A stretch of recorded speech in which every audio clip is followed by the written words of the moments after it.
Today I learned that TimeSplitters 2's cutting room floor page is empty, or really just new, which means there's a lot of discoveries to be found in this game. Expect a lot more content for TimeSplitters 2 because I am freaking motivated to discover as much as I can and document it.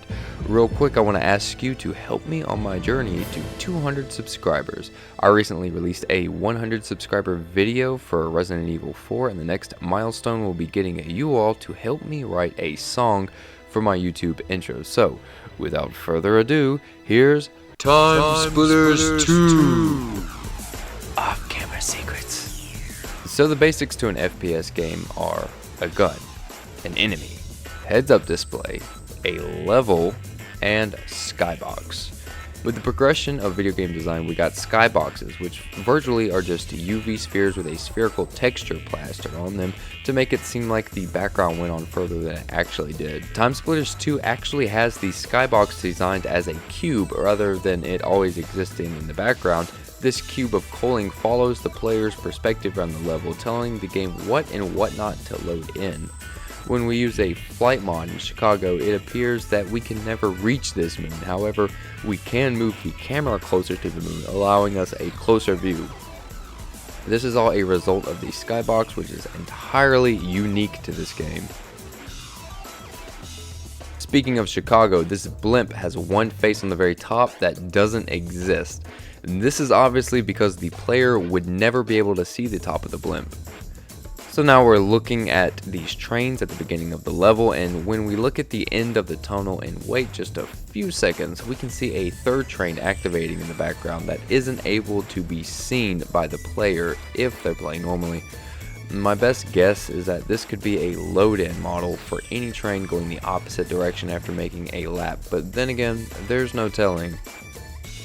One last interesting thing to point out is that the platforms used for overhead enemies in hard mode is actually accessible to the player if they use a flight mod to get up there. While it would seem obvious that these collision bounds exist to keep the enemies restrained in these overhead positions, it's still cool to think that you can just chill up here while sniping. So now it's time to veer away from story mode levels. I'll cover the other levels in future videos, but for this video I wanted to show some really neat secrets with multiplayer. So if you're a hardcore TimeSplitters 2 fan, you know that the levels Wild West and Damned can be activated for multiplayer using an action replay code.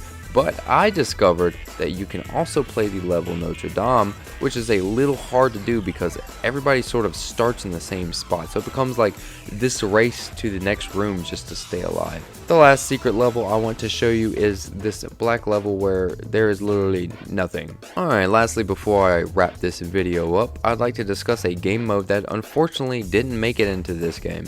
There's leftover text for one-on-one mode, which as the game suggests has two players going head to head against each other in what I'd assume would be like a duel style combat. Although this is the only unused mode I can find, it's interesting because this mode was also planned for TimeSplitters Future Perfect. However, it never came to fruition for unknown reasons. Finally, I want to talk about mixing game modes. We can freeze the value for one game mode and then tell the game to play another, which will yield some interesting results. For instance, mixing Assault with Team Deathmatch will give us a version of Team Deathmatch where everybody wins. But my favorite by far is mixing Team Deathmatch with Virus, where the game plays out like Virus, but instead of green fire, it's the normal orange fire. This version of Virus is much easier because the players move slower than they would in Virus. However, their health is no longer reduced, so there's still a challenge to it. If you want to try any of these, just let me know in the comments or go visit my subreddit at gameoverdiscoveries and just ask me there. There'll be a link in the description below.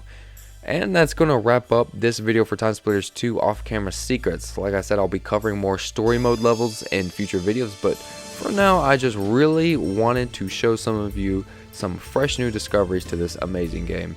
And also, don't forget to like and subscribe and get us to 200 subscribers. Up next, I have another Ocarina of Time video and probably a Majora's Mask video too, so be on the lookout for those. With all this said, stay safe and take it easy.